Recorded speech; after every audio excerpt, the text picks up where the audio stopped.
My parents disowned me in 10th grade pregnant. 20 years later, they're suing for custody of my son. My name is Haley Crawford and I'm 37 years old. 20 years ago, my parents called me worthless and threw me out like yesterday's garbage when I was 17 and pregnant. Today, they stood in the marble lobby of Riverside Medical Center, demanding to meet their grandson, the chief of cardiac surgery they'd seen plastered across every news channel. My mother clutched her Gucci bag like body armor, while my father checked his Rolex, both dressed to impress the son of the daughter they'd erased. But they had no idea what was waiting for them in the will of the woman who saved me when they wouldn't. Before we begin, please take a moment to like and subscribe, but only if this story truly resonates with you. I'd love to know where you're watching from, and what time it is there. Here's what happened when karma finally came to collect. Let me take you back to that November night in 2004. I stood in my parents' living room. The one with imported Italian tile and the crystal chandelier that costs more than most people's annual salary. Holding a positive pregnancy test in my trembling hands. "You're lying," my mother said first, her voice cold as winter frost. "No daughter of mine would be so cheap." But the second test confirmed it. And the third that my father didn't yell. That would have been beneath Richard Crawford, senior partner at Crawford and Associates. Instead, he walked to my bedroom with measured steps and returned with my duffel bag, the one they'd bought for my college campus visits. He set it by the front door with surgical precision. "You have 10 minutes, he said, adjusting his Princeton class ring. "Take what fits. Leave your house keys on the credenza." "Dad, please. You're not our daughter anymore." He flipped the family portrait on the mantel face down. The one where we all wore matching navy sweaters and fake smiles. Our daughter wouldn't spread her legs for some boy and destroy everything we've built. My mother stood by the grandfather clock, examining her French manicure.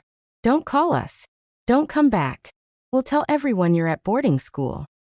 Bryce, the boy who'd promised me forever, he'd already been accepted to Yale. His parents had attorneys. His future mattered more than mine. Or our babies. He'd blocked my number the day I told him 10 minutes. That's all the time they gave me to pack up 17 years of being their daughter. I grabbed clothes, my grandmother's locket they'd forgotten about, and the $184 from my jewelry box birthday money I'd been saving. The lock clicked behind me like a judge's gavel. Final. Irreversible that I slept in Riverside Park that night under the gazebo where Bryce first kissed me. 3 nights later, I woke to someone gently shaking my shoulder. Not a cop or a creep. A woman in her 70s, wearing a cashmere coat and genuine concern. "Child, you're going to freeze to death out here." Dorothy Chun had been walking her ancient Pomeranian at dawn, a routine she'd kept since her husband died. She saw me curled on that park bench, my duffel bag as a pillow, and something in her broke. Or maybe something healed. "I'm fine," I lied through chattering teeth. "No, you're not."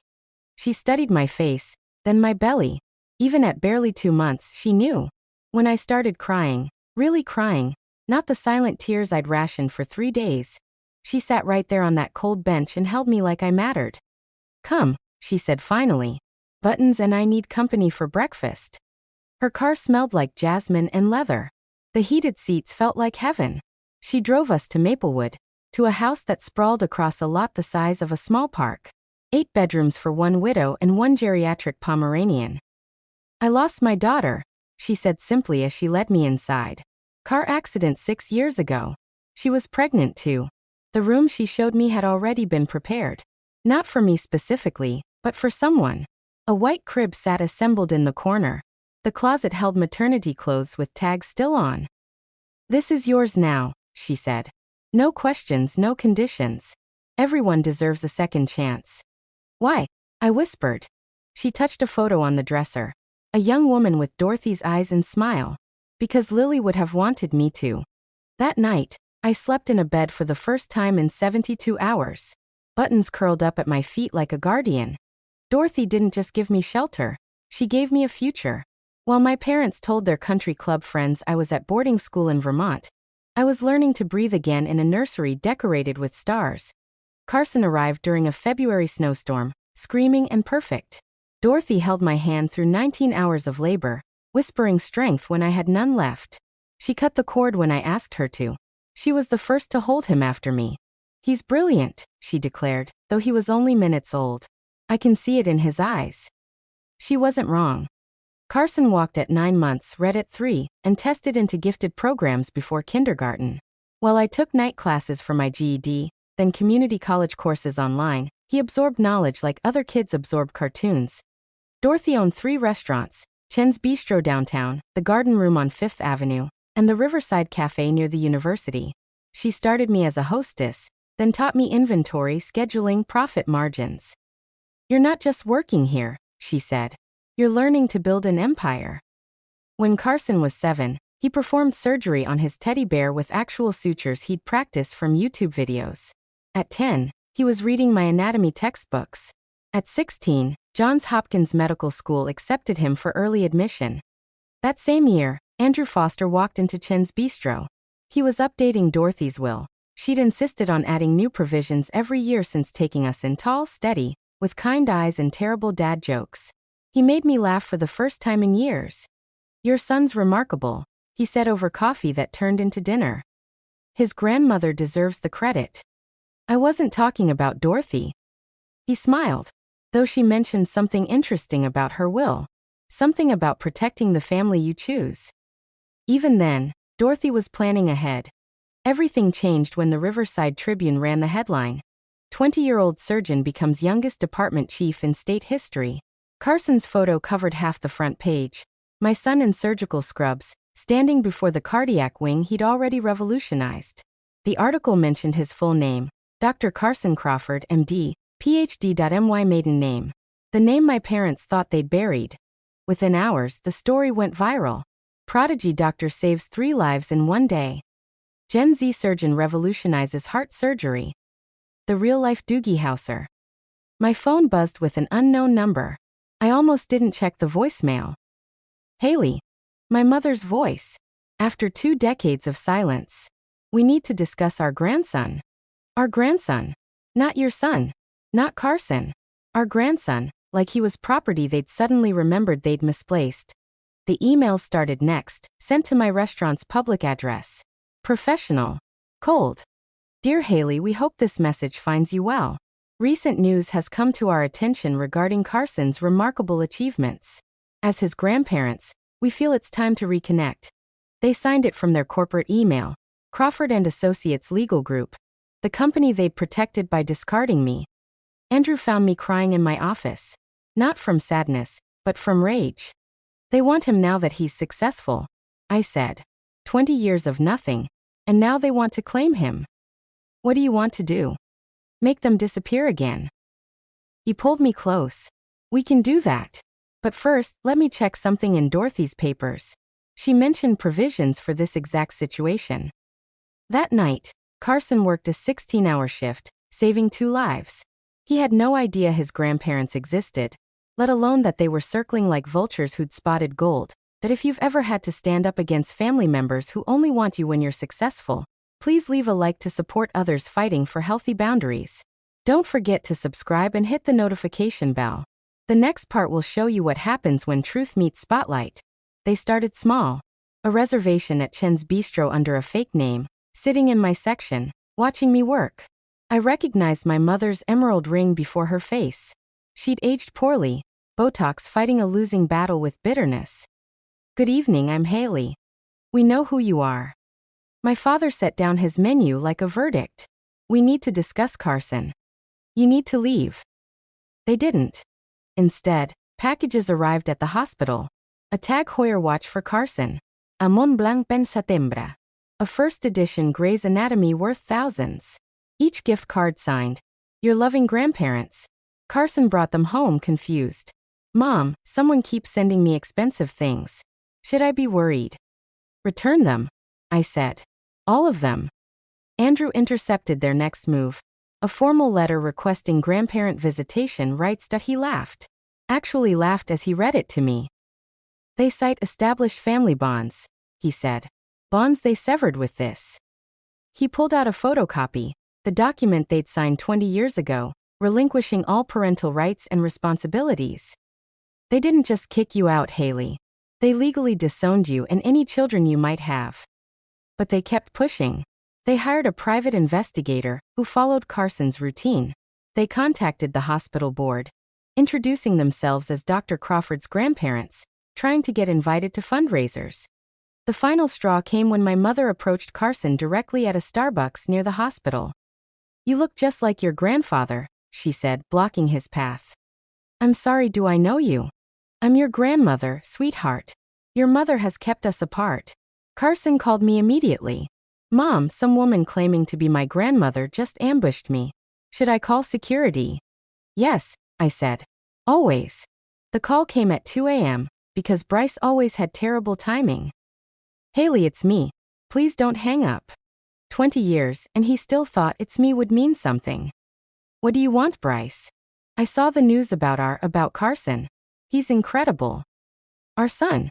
Now he was our son. When I was 17 and terrified. Carson was my problem." Now that he was saving lives and making headlines, Bryce remembered his DNA contribution.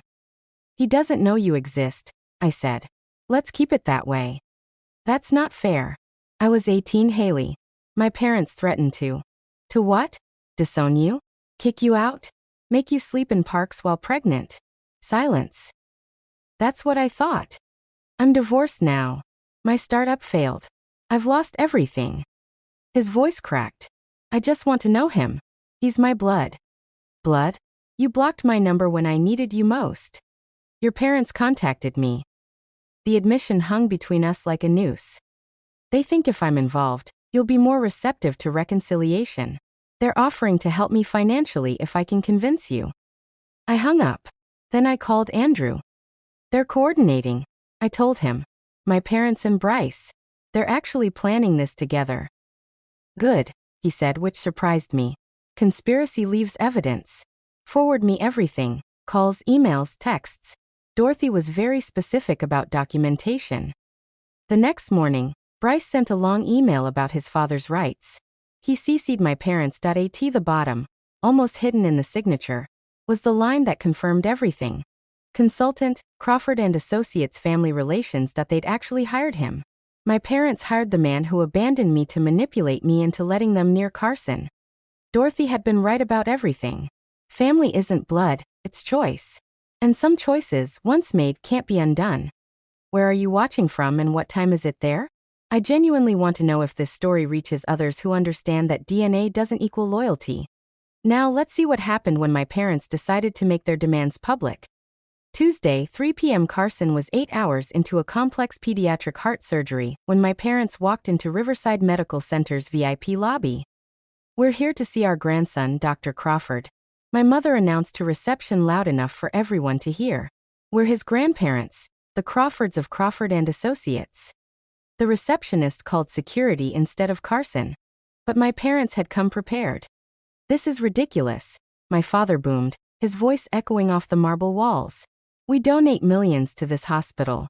Our grandson is chief of surgery. We demand to see him." Visitors stopped to stare. Doctors whispered. Someone started recording on their phone. My mother, ever the performer, pulled out a handkerchief. Not tissues, but an actual monogrammed handkerchief. 20 years we've been kept from him," she wailed. "We just want to meet our only grandchild."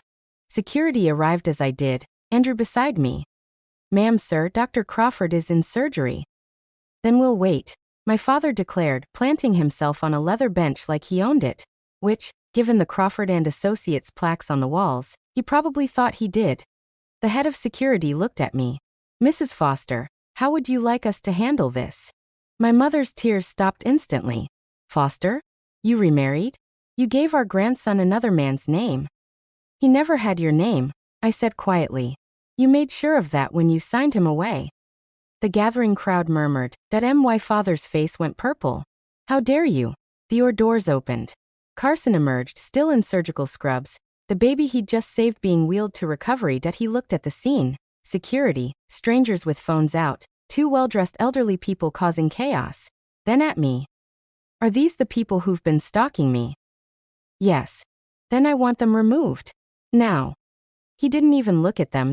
My parents didn't leave. Instead, they called Channel 4 from the hospital parking lot. Within an hour, news vans surrounded the main entrance. My mother had changed into a St. John suit. She'd brought costume changes for her ambush. My father stood beside her, the grieving grandfather in his Princeton tie. We're heartbroken, my mother told reporter Angela Brooks. 20 years ago, there was a misunderstanding. We were in shock about our teenage daughter's pregnancy. We reacted poorly, but we've been trying to reconnect, to make amends, and we're being denied access to our only grandchild. She dabbed her eyes with that same monogrammed handkerchief, careful not to smudge her makeup. Dr. Crawford is a medical pioneer, the reporter prompted. You must be proud. Incredibly proud. My father said, though he'd never seen Carson save a life, hold a patient's hand, or stay awake for 30 hours to perfect a procedure. The Crawford family has always valued excellence. It's in his blood. In his blood. The blood they'd rejected when it was growing inside me. What would you say to your daughter now? Angela asked. My mother looked directly at the camera.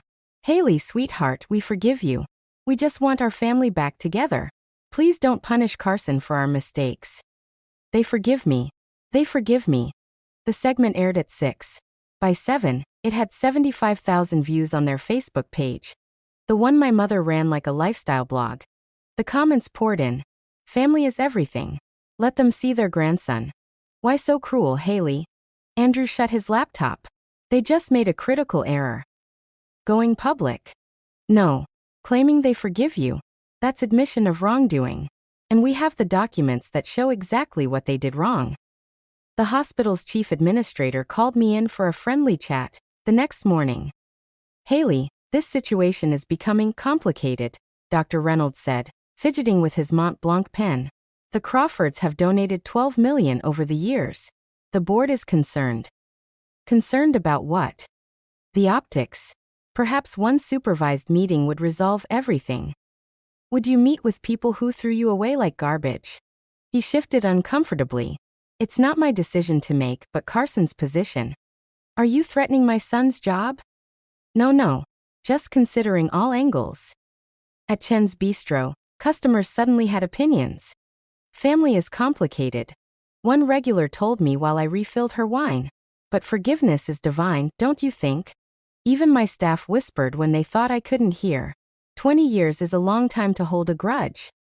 A grudge, like being disowned while pregnant, was equivalent to a forgotten birthday. Carson came home exhausted, dark circles under his eyes. Mom, I had 3 surgeries delayed today because reporters kept trying to get into the OR wing. I'm sorry, baby. I'll fix this. It's not your fault. He collapsed on the couch. But maybe, if we just met with them once. No. I could tell them to leave us alone. In person.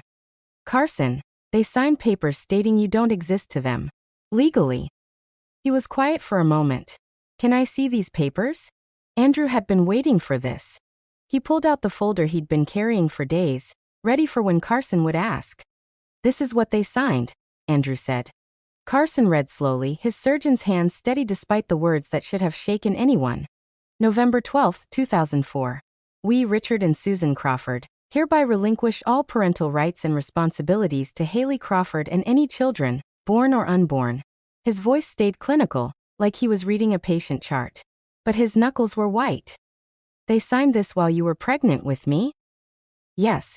And this line. We acknowledge no financial, emotional, or legal obligations. They wrote that. Their lawyer did. They signed it. He set the paper down carefully, the way he handled scalpels.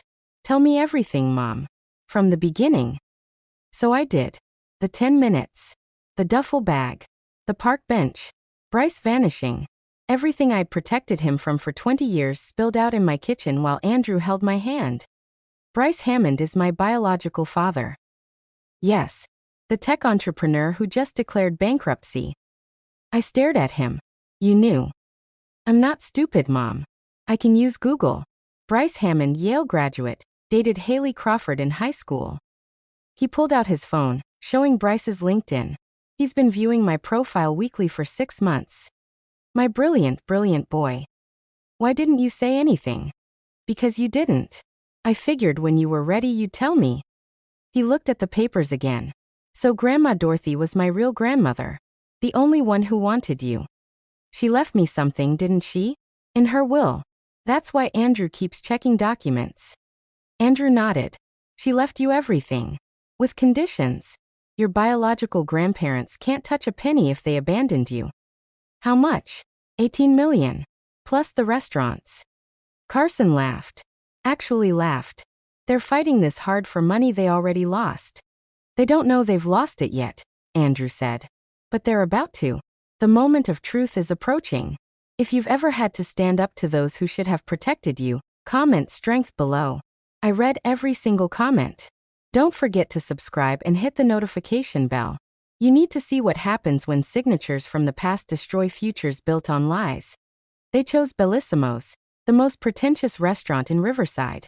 All white tablecloths and waiters who judged your wine pronunciation. Thank you for coming, my mother said.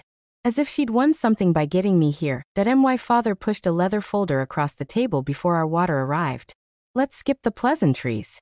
Inside a contract. Crawford and Associates letterhead. Corporate seal. The works. $7 million, he said.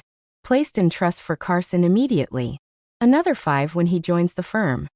All we ask, my mother added, adjusting her pearls, is a public reconciliation. A family photo for the announcement. You want to buy us. We want to invest in our legacy, my mother corrected. Carson is a Crawford. He should benefit from that name. The name you took from me. Which we're offering to restore.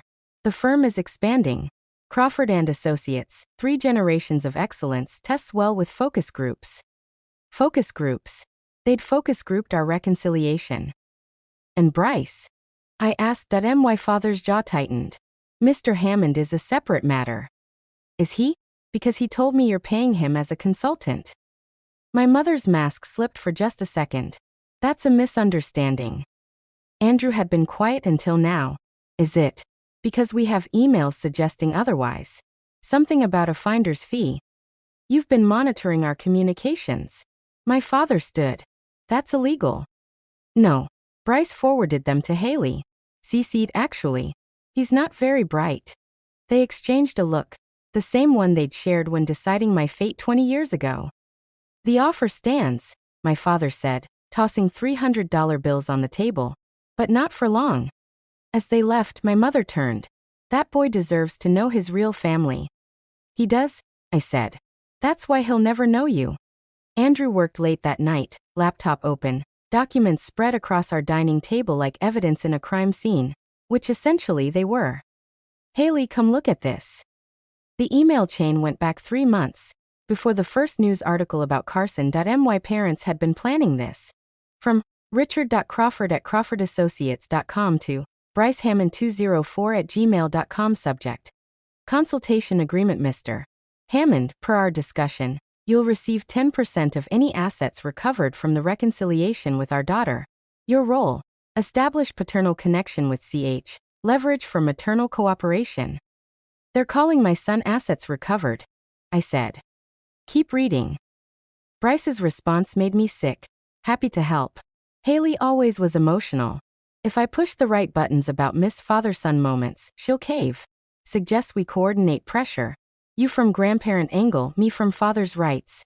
$500,000 upfront seems reasonable for my involvement. He's selling access to Carson, I whispered. Andrew corrected.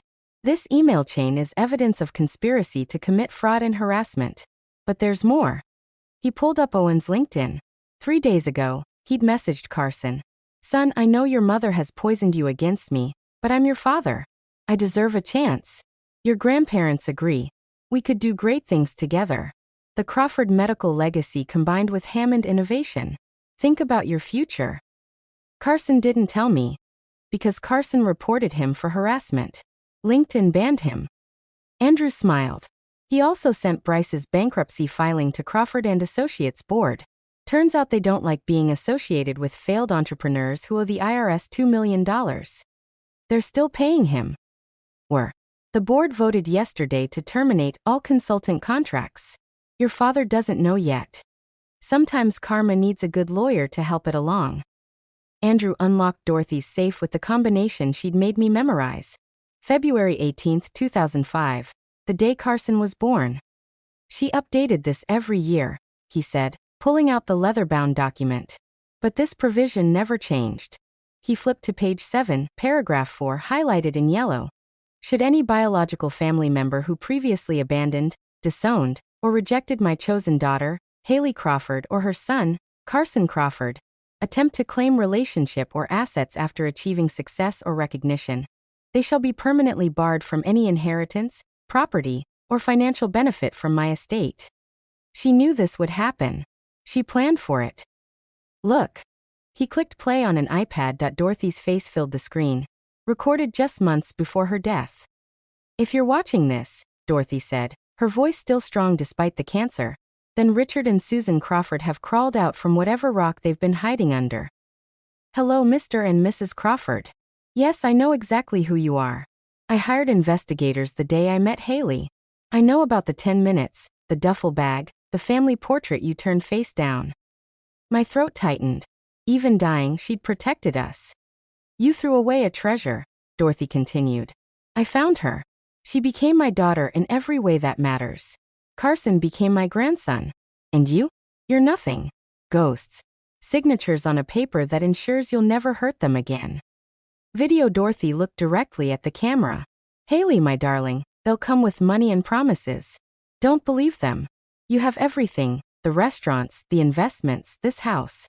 $18 million, all in your name, protected in trust. They can't touch it. They can't touch you. Be free. The timestamp showed she'd recorded it the day before she died. This is the beautiful part, Andrew said, pulling out another document. The original abandonment papers that I'd seen copies before, but the original felt different. Heavier. Their signatures bold and clear, like they were signing a business deal. They didn't just kick you out, Andrew explained. They legally emancipated you and simultaneously relinquished all parental rights. He pointed to Clause 6. This relinquishment extends in perpetuity to any offspring, born or unborn, of the aforementioned minor. In perpetuity. Forever. They can't claim grandparent rights because legally, Carson isn't their grandson. They made sure of that 20 years ago. But they're on TV saying they're either lying or they never read what they signed.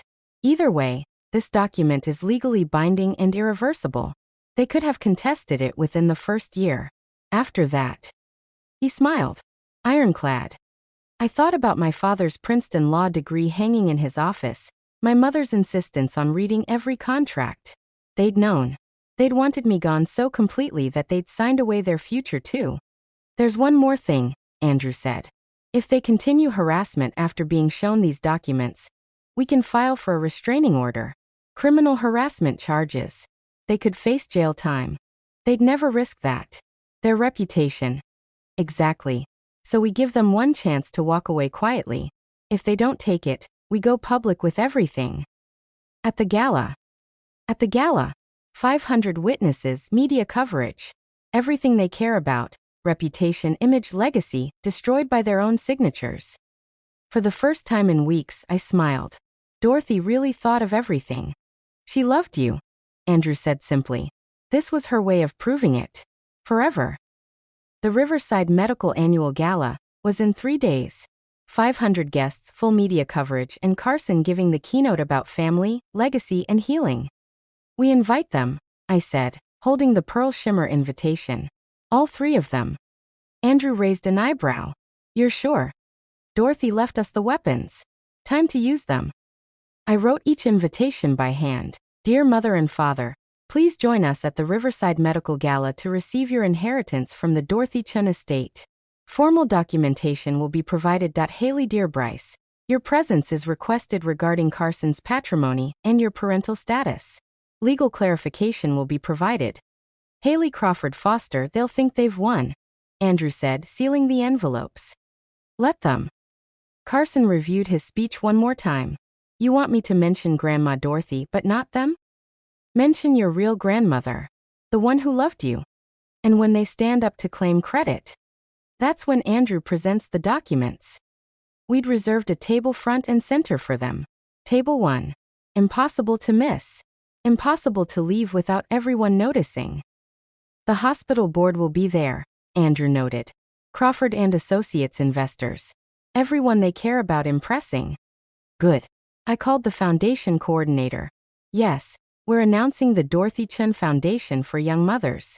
7 million in initial funding. 10 medical school scholarships. Everything. Everything was in place. 20 years of pain transformed into purpose. What if they don't come? Carson asked. They'll come. Their egos won't let them miss it. Andrew pulled up the RSVPs an hour later. All three had responded yes within minutes of receiving the invitations. They think they've won, he said. Perfect. The best defeats come when victory seems certain. The moment of truth is approaching. If you've stood up to those who should have protected you, comment justice below. Don't forget to subscribe. You need to see what happens when signatures from the past destroy futures built on lies. The gala is about to begin, and every camera in that room will capture the moment my parents learned that some choices can never be undone. The Riverside Medical Ballroom glittered with old money and new hope. Crystal chandeliers, white orchids on every table, and my parents at table 1, holding court like royalty. My mother wore vintage Chanel, the suit she'd saved for special victories. My father kept checking his Rolex, probably calculating when to make their grand gesture. Bryce sat beside them, fidgeting in a rented tux that didn't quite fit. Ladies and gentlemen, the MC announced, please welcome our keynote speaker, Dr. Carson Crawford. My son walked to the podium in scrubs. Not a tux, not a suit, but the uniform he'd earned saving lives. The audience murmured. My parents' smiles tightened. Good evening. I'm here to talk about family, Carson began. Not the family you're born into, but the family that chooses you when you need them most. My mother preened, assuming he meant them. 20 years ago, a 17-year-old girl was thrown out of her home for getting pregnant. She slept in parks. She ate from vending machines.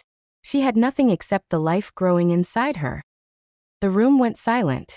My father's hand froze on his champagne glass. Then Dorothy Chun found her. A widow with no obligation to help, no reason to care except that she understood what family really meant. Dorothy became my grandmother. She gave my mother shelter, dignity, purpose. She gave me life. On the LED screen behind him, Dorothy's photo appeared. 20 feet tall, smiling, radiant. Everything I am, Carson continued, I owe to 2 women. My mother, Haley Crawford Foster, who sacrificed everything for me, and my grandmother, Dorothy Chun, who proved that love isn't about blood, it's about showing up. My parents were no longer smiling. Tonight, I'm announcing the Dorothy Chun Foundation for Young Mothers, Carson said, his voice carrying across 500 silent guests. $7 million in initial funding.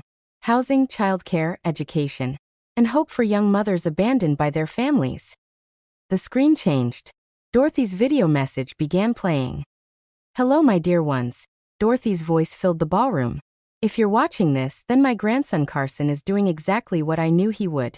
Changing lives, healing hearts, being the man I always knew he'd become. My mother started to stand. My father grabbed her wrist, pulling her down. Family, Dorothy continued, isn't about DNA or last names or inheritance. It's about presence. When Haley needed family most, where were the Crawfords? When Carson took his first steps, spoke his first words, performed his first surgery, where were they? The camera panned across the crowd. Every eye was on table 1. I leave everything to my real family, Dorothy said. To Haley, my daughter by choice. To Carson, my grandson by love. And to those who abandoned them. She looked directly into the camera. I leave you the truth about what you threw away. Carson returned to the podium. I want to thank my family for being here tonight. Mom. He looked at me. And Andrew, who showed me what a father really is. My mother shot to her feet. What about your grandparents? Your blood? The entire ballroom turned to stare. No, Carson said calmly into the microphone. You're strangers who share DNA. There's a difference. How dare you? My father started. Mr. Foster, Carson said. I believe you have some documents to present. Andrew stood, folder in hand, walking toward the podium with the measured steps of coming justice. This is ridiculous. My father charged toward the stage, his face purple with rage. We are his grandparents. We have rights. Security moved forward, but Andrew raised a hand. Let them come. My mother grabbed a microphone from a nearby table. This is our grandson. They've poisoned him against us. We made one mistake 20 years ago. One mistake. I stood, my voice carrying without amplification. You gave me 10 minutes to pack. You turned my portrait face down. You signed papers disowning me and my unborn child. The crowd gasped. Phones appeared, recording everything. That was different. My mother shrieked. You were a disgrace. Pregnant at 17. I was your daughter. Bryce tried to slip toward the exit. 2 security guards blocked his path. Mr. Hammond, Andrew said into the podium microphone, don't leave yet. This concerns you too. I'm not, Bryce stammered. You're not what? The biological father who abandoned a pregnant 17-year-old? Or the consultant being paid by the Crawfords to manipulate their daughter? My father lunged for the podium. You can't prove. Actually, Andrew smiled, clicking a remote, I can. The screen lit up with emails. The conspiracy laid bare in 40-foot letters for 500 witnesses to read. Asterisk, 10% of assets recovered. Push the right buttons about Miss Father-Son moments. She always was emotional. Asterisk, Andrew read aloud, his voice steady and damning. My mother's Chanel suit couldn't hide her shaking. My father's Princeton pin couldn't restore his dignity. Bryce looked like he might vomit on his rented shoes. Shall we discuss? Andrew continued. The legal documents you signed 20 years ago? The ones that permanently severed all rights to Haley and her children. The ballroom held its breath. Andrew clicked again. The abandonment document filled the screen. Every word magnified, every signature clear as day. Asterisk, November 12, 2004. We, Richard and Susan Crawford, hereby relinquish all parental rights and responsibilities to Haley Crawford and any children, born or unborn. Asterisk, he read slowly, letting each word sink in. This extends in perpetuity, Andrew continued. Forever. Irreversible. You didn't just disown your pregnant daughter. You legally disowned every generation that would come from her. We didn't know. My mother started. You didn't know. Andrew pulled up another document. Mr. Crawford, you have a Princeton law degree. You knew exactly what you were signing. My father's mouth opened and closed like a fish drowning in air. But that's not all, Andrew said. Let's discuss what happens when you abandon someone, then try to claim their inheritance. The crowd leaned forward. Even the waitstaff had stopped to watch. 20 years ago, you threw Haley away. Dorothy Chen found her, loved her, raised her grandson as her own. And when Dorothy died, she left very specific instructions about blood relatives who abandoned family. That money should be ours, my father shouted. We're the biological grandparents who signed away all rights. Look at the screen, Mr. Crawford. Look at your signature. That's your handwriting saying Carson doesn't exist to you. Channel 4's camera captured everything. Angela Brooks held her microphone toward the stage, broadcasting live. Every person in this room, Andrew said. Every camera, every phone, they're all witnessing the truth. You abandoned a pregnant teenager. You signed away your grandchild. And now you want to profit from his success. The disgust in the room was palpable. People actually turned their backs on table 1. Now, Andrew said, let's discuss Dorothy Chen's will. The screen changed to official probate documents, complete with gold seals and notarizations. Asterisk, Article 7, Section 4. Any biological family member who previously abandoned, disowned, or rejected Haley Crawford or Carson Crawford shall be permanently excluded from all inheritance, property, or financial benefit from this estate. Asterisk, she can't do that, my mother screamed. She can, and she did. The estate is worth $18 million. The restaurants, the properties, the investments, all of it goes to Haley and Carson. You, Mr. and Mrs. Crawford, receive nothing. But more importantly, Andrew clicked again, showing a video timestamp. Dorothy left you a personal message. Dorothy appeared on screen again, but this was different footage. She was looking directly at the camera, directly at my parents. Richard and Susan Crawford. Dorothy's voice rang out.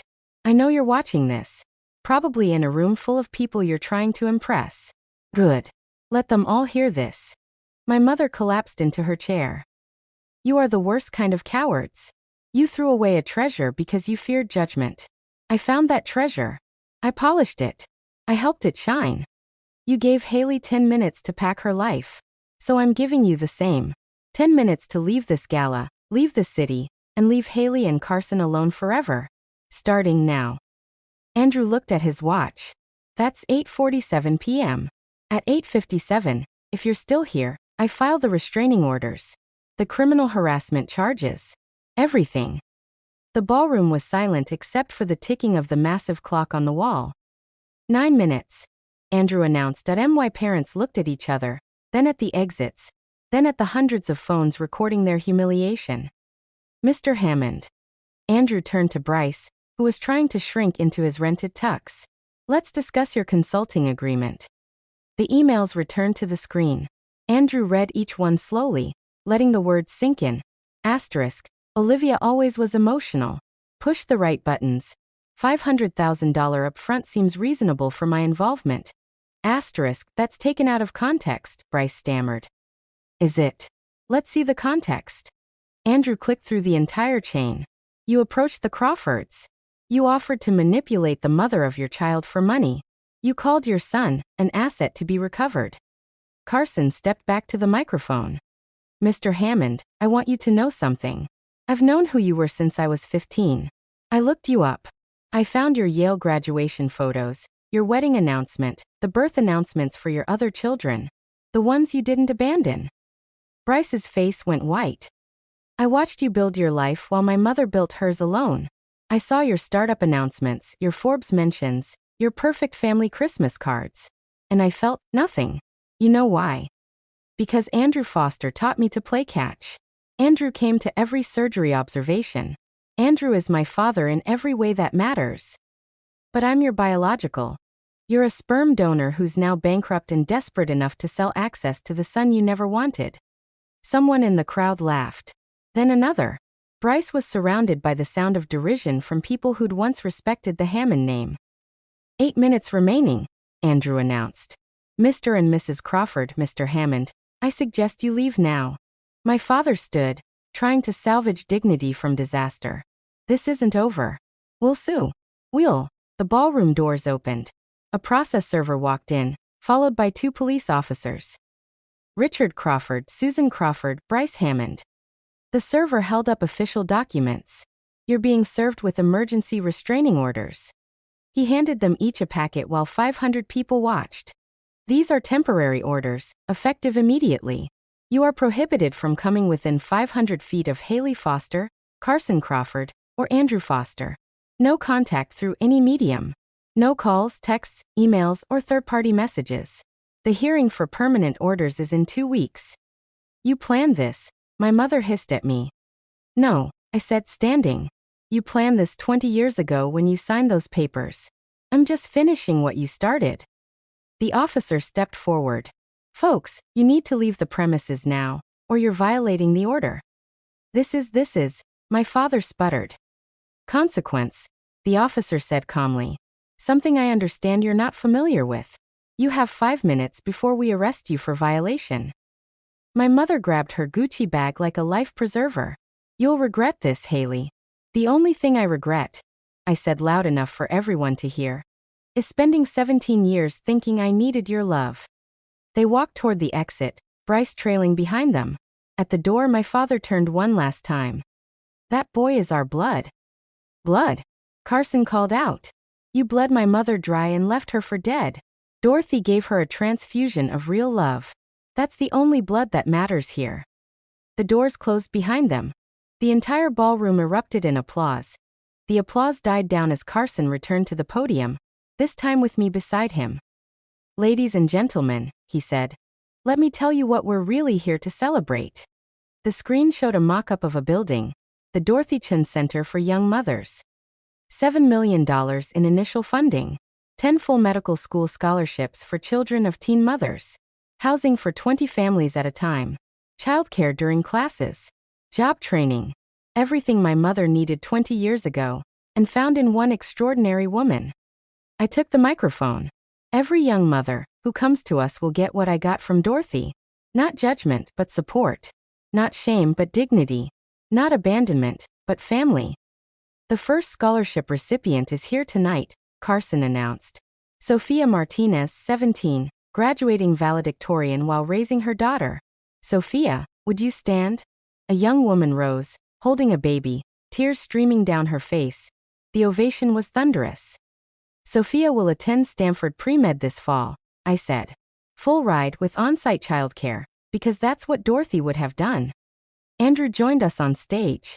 We're also announcing that Crawford and Associates' annual charitable giving, the $12 million they donated to this hospital over the years, is being matched by an anonymous donor for the Chin Foundation. I knew that anonymous donor. It was the combined savings of every family Dorothy had helped over the years, paying it forward.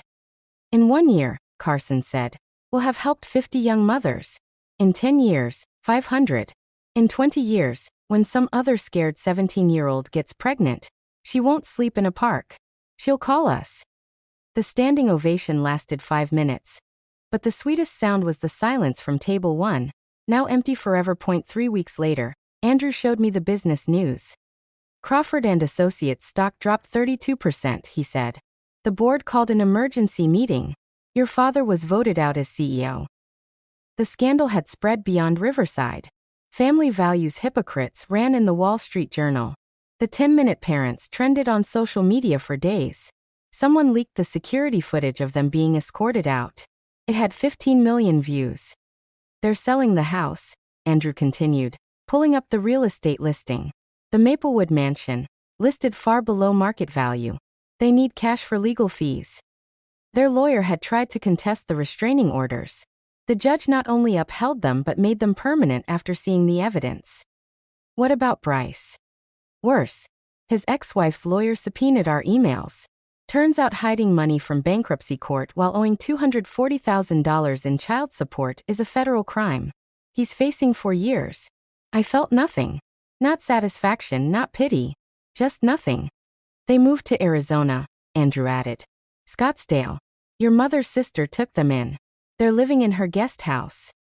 From a 7-bedroom mansion to a guest house. From society galas to exile. The best part? Remember their church? The one where your father was an elder. They were asked to find a new place to worship. Apparently, abandoning pregnant teenagers doesn't align with their values. Every institution they'd valued more than me had rejected them. Are you okay? Andrew asked. I'm free, I said. For the first time in 20 years, I'm completely free. That night at dinner, our weekly tradition that Dorothy started and we'd never stopped, Carson carved the roast using the technique Dorothy taught him when he was 12. So I saved 3 lives this week, he said casually, like he was discussing the weather. Show off, Andrew teased, pouring wine from Dorothy's collection. The youngest was 5 months old. Her mother was 17. Carson continued. She reminded me of someone. He looked at me with those eyes that still saw wonder in the world despite everything. I told her about the foundation. She cried. Mom said she'd been sleeping in her car for a week. Not anymore, I said. She moves into the center tomorrow. This was our family. No DNA tests required, no blood certificates needed. Just presence, consistency, and choice. Dorothy's portrait hung where the TV used to be. We'd rather look at her than any screen. Fresh orchids sat beneath it, replaced weekly. Her favorite. I'm getting married next month, I announced. Andrew nearly dropped his wine. You're supposed to let me propose first. Dorothy always said I should speak up for what I want. I pulled out the ring I'd bought him.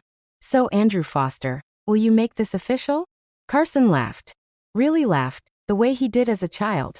Mom, you just proposed at dinner over pot roast. Dorothy would approve, Andrew said, sliding the ring on. Yes. Absolutely yes. We toasted with Dorothy's Waterford crystal. The ones she saved for celebrations. I in the candlelight, I could almost see her smiling. This was family. Not perfect, not traditional, but real. Chosen. Permanent. And somewhere in Arizona in a guest house, 2 strangers I once called parents were learning what I'd known for 20 years. Some choices can't be undone. But better choices? Those can be made every single day. Thank you for staying with my story. If you've ever had to choose between blood and happiness, remember this. Real family shows up when the world walks away. Like and subscribe if this story reminded you that justice exists, even when it takes 20 years. Share this with anyone who needs to hear that they deserve unconditional love. Comment family if you believe in chosen families, not forced ones. And if you're that scared 17-year-old somewhere, sleeping in your car or on a friend's couch, you're not alone. There's help. There's hope. There's a Dorothy Chin waiting to find you. You just have to hold on long enough to let her.